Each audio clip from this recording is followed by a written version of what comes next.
यदि कृष्ण प्रणीत धूलि धवलम तदवर्षणं तत्सुखं नेत्रे चेतपयोरजिते सुरुचिरे याम्यायनी दृश्यते सा बुद्धि विमलेन्दु शंखधवला या माधवा व्यापनी सा जुवां मृदुभाषणी श्रुतमुहि श्रोतीज मे नारायणं गौरी नंदन गौरवण्णवदन श्रृंगार लंबोदर सिंधूरार्चित दिग्गजेन्द्र बदना पादोरणन्नूपुरो कर्णोलंब विलंब गंड विलसत कंठे च मुक्तावली श्री विघ्नेश्वर विघ्न भंजन करी देया सदा मंगलम देया सदा मंगलम।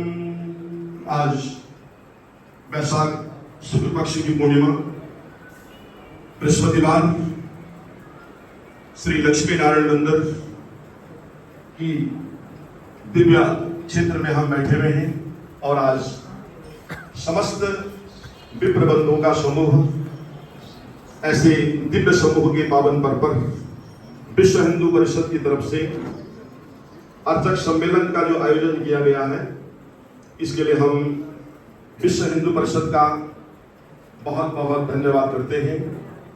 परम श्रद्धेय साध्वी अमृता दीदी जी एवं श्री सतीश जी विभाग मंदिर अर्चक प्रमुख विश्व हिंदू परिषद, श्री सुभाष जी जिला मंदिर अर्चक प्रमुख विश्व हिंदू परिषद, श्री शैलेश जी, श्री सुदेश वशिष्ठ जी भाजपा उत्तराखंड प्रकोष्ठ के संयोजक एवं श्री लक्ष्मी नारायण मंदिर के प्रधान एवं समस्त कार्यकारिणी एवं समस्त मंदिर की कार्यकारिणी एवं विद्वत समुदाय एवं ब्राह्मण बंधु, आज हम सभी लोग, मुझे बहुत अच्छा लग रहा है कि आज इतनी ज्यादा संख्या में, मुझे लगता है कि 25 सालों में आज ये पहला समय है।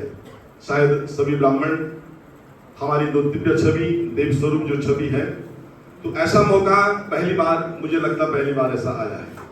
लेकिन देर आए दुरुस्त आए। आज विश्व हिंदू परिषद का हमारे ब्राह्मणों के प्रति जो प्रेम छलका है, वो हमारे लिए, मुझे लगता है कि आगे जाकर के बहुत अच्छा होने वाला है। मुझे आशा ही नहीं बल्कि पूर्ण विश्वास है कि ये जो आज सम्मेलन हुआ है, ये सम्मेलन हमारे लिए बहुत अच्छा और हमारे लिए शुभ और फलदायी होगा। इसमें कोई संशय की कोई बात नहीं है। देखिए, ध्यान रखना, हम ब्राह्मणों को केवल प्रसाद तक सीमित नहीं रहना चाहिए। ध्यान रखना, प्रसाद तक सीमित नहीं रहना चाहिए, मंदिर तक सीमित नहीं रहना चाहिए। हम सभी लोग भगवान की पूजा करते हैं, प्रभु का नाम स्मरण करते हैं, लेकिन इसके साथ साथ हमारा कुछ एक्स्ट्रा एक्टिविटी भी होना बहुत जरूरी है। ध्यान रखना, क्योंकि ब्राह्मण लोग जल्दी उठ जाते हैं, सुबह जल्दी उठने के बाद हमारा मंदिर 12 बजे बंद हो जाता है, ठीक है, और हम अपने कार्यकलापों से, मुझे लगता है जितने भी कर्मकांड के कार्य हैं वो 12 बजे तक संपन्न होते हैं। उसके बाद ब्राह्मण अपने घर चले जाते हैं। दिन में सोने का कार्य होता है, चलो आराम करने का कार्य होता है, लेकिन कभी कभी हमें ऐसे कार्यक्रमों में भी हमें भाग अवश्य लेना चाहिए। और आज मैं इस कार्य के लिए विशेष सुदेश वशिष्ठ जी का मैं बहुत आभारी हूं और आपका विशेष सहयोग है। मैंने 2-3 दिनों में, आपने मुझे कल ही कहा कि आपने भी वहां पर कुछ बोलना है। मैंने कहा चलो ठीक है महाराज जी, हम दुनिया को, मैंने कहा ब्राह्मणों से भी मैंने 20 नाम मैंने दिए थे सुदेश जी को। मैंने कहा मैं आपको नाम दे रहा हूँ ब्राह्मणों का, और प्रतीक को मैंने फोन भी किया, ठीक है। फोन करके हमने कहा कि हम लोगों को सुनाते हैं, लेकिन हमें कभी कभी लोगों की, हमें सुनना भी चाहिए, ठीक है। हमें लोगों की, हमें सुनने की भी आदत डालनी चाहिए। सुनाते तो हम हमेशा हैं, हम प्रवचन कर रहे हैं, हम लोगों के घरों में जाते हैं, पूजा पाठ करते हैं, भक्ति के मार्ग पर लगाते हैं, लेकिन हमें भी दूसरों की वक्तव्यों को भी हमें सुनना चाहिए और सुनने से हमें ज्ञान प्राप्त होगा, ठीक है। तो मैं विशेष सुदेश जी का कि आपने प्रत्येक मंदिर में जाकर के, ये एक बहुत बड़ी बात है। सुदेश जी ने, आप तालियां बजाई सब लोग, सुदेश जी ने प्रत्येक मंदिर में जाकर के, मैंने कल भी आपको फोन किया, कल आप कह रहे थे मैं इस मंदिर में हूँ, प्रत्येक मंदिर में जाकर के प्रत्येक ब्राह्मणों को, आज इतना समूह, इतना संगठन, इतने ब्राह्मण आज एकत्र ऐसे नहीं हुए। आज विशेष करके सबको निवेदित करके, सबको आमंत्रित करके, और आपने अपना अमूल्य समय लगा करके इस सम्मेलन में आपने भाग लिया है। में ध्यान रहे। मैं सरकार से और विश्व हिंदू परिषद, आज हमारे जो भारतवर्ष की विशेष जो संस्था है वो विश्व हिंदू परिषद ही है, और आपकी बात को मुझे लगता सरकार तक पहुंचाने में कोई ज्यादा देरी नहीं लगे। आज राजस्थान सरकार ने ब्राह्मणों के लिए वेतन का,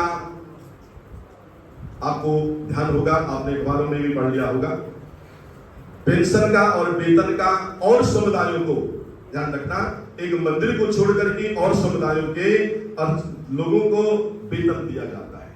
तो मंदिर के ब्राह्मण को क्यों नहीं? मेरा विश्व हिंदू परिषद से निवेदन है कि मंदिर के ब्राह्मण को क्यों नहीं?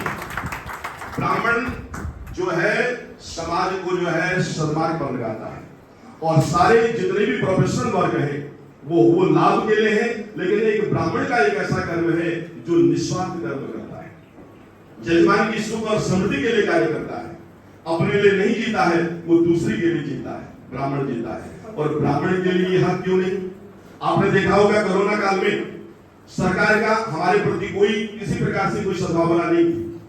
कोरोना काल में जो 5-6 महीना जो समय बीता, भले ही हमारी मंदिर समिति के द्वारा जो ब्राह्मण मंदिर में वो ठीक है, मंदिरों का हमारे प्रति बहुत स्नेह है, बहुत अच्छा सहयोग हमारे लिए रहा, लेकिन बहुत सारे लोग हमारे जो चेहरे हैं, देवजन जो समुदाय है, कोई जरूरी कि सब मंदिर में हो, और भी लोग कर्मकांड करते हैं, कोई ज्योतिष का कार्य करता है, आप समाज को आप धर्म के मार्ग पर लगा रहे हैं, इसलिए सरकार के द्वारा कुछ न कुछ हमें प्राप्त होना चाहिए। ये चीज मेरा निवेदन है शैलेश जी से और श्री सतीश जी से, सुभाष जी से, आप इस चीज को इंटेंड करें। और नंबर दूसरा, सरकार द्वारा ब्राह्मणों को वेतन का जो है ये होना चाहिए, और आज ये मीटिंग ये ऐसे ही नहीं रहनी चाहिए, ध्यान रखना, ये बार-बार ऐसी मीटिंग हो। आज कोई जरूरी नहीं है, हो सकता है आज हम 100 के लगभग लोग हैं, अगली मीटिंग में हम 200 हो जाएंगे, उसके बाद 300 हो जाएंगे, ठीक है। हमारे पास ब्राह्मणों की कमी नहीं है। मैंने कहा था पीछे कि मैंने देखा था कि यहाँ पंचकुला में बहुत सारी जो है कभी चोरियां, कभी कोई पुलिस विभाग कोई कार्य नहीं करता था। मैंने एक दिन कहा था, मैंने कहा ध्यान रखना, अगर आपकी व्यवस्था ठीक नहीं होगी तो हमारा प्रत्येक चौक पर हमारा ब्राह्मण खड़ा होगा। अगर आप पुलिस प्रशासन को नहीं लगाएंगे तो हमारा ब्राह्मण प्रत्येक चौक पे खड़ा होगा। वो ब्राह्मण जो है क्या करेगा? शहर की जो है क्या करेगा? सुरक्षा करेगा। अब ब्राह्मण को सुरक्षा करना भी आता है, ध्यान रखना। अगर वो शास्त्र चला सकता है, उसको शस्त्र चलाना भी आ सकता है, और वो किस ढंग से चलाएगा उसको पता है।